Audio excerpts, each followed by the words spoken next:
जय शिवराय। आज मुंबईतून बाहेर पडत असताना एक धक्कादायक अनुभव मिळाला।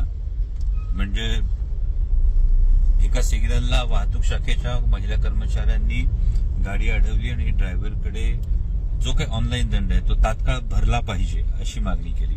हा एकूण काय प्रकार आहे याची मी चौकशी केली, कारण खरं तर वाहतूक शाखेच्या सर्व कर्मचाऱ्यांविषयी नितांत आदर आहे। कारण उन्हातान्हात पावसा पाण्यात अगदी इतक्या प्रदूषित हवेत सुद्धा सातत्यानं हे सगळे बांधव आपलं काम करत असतात। पण मी चौकशी केल्यानंतर त्या भगिनींनी ओळखलं आणि तिने थेट मला मोबाईलवरचा मेसेज दाखवला आणि हा मेसेज जास्त धक्कादायक होता।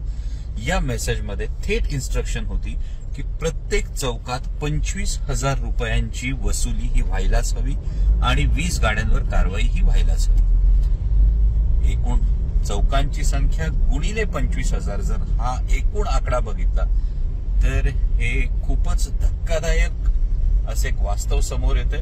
आणि मला वाटतं संबंधित मंत्री महोदयांनी आणि संबंधित अधिकाऱ्यांनी जर यावर प्रकाश टाकला तर आतापर्यंत आमचा जो एक समज आहे की वाहतूक शाखेच्या पोलीस बांधवांचा खरं तर कर्तव्य हे वाहतूक नियमनाचं असतं। त्या पलीकडे जाऊन जर हे आत्ताचं ट्रिपल इंजिन सरकार अशा पद्धतीच्या वसुलीसाठी जर वापर करत असेल तर आमच्या ज्ञानात याने खरं तर भर पडेल।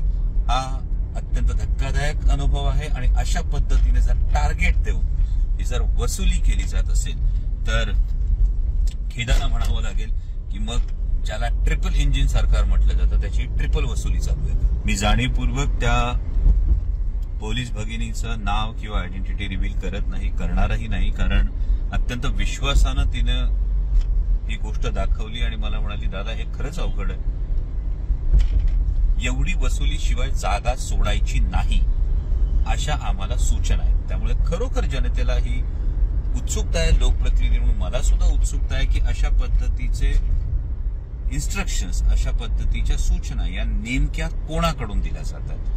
कृपया संबंधित मंत्री महोदयांनी यावर प्रकाश टाका।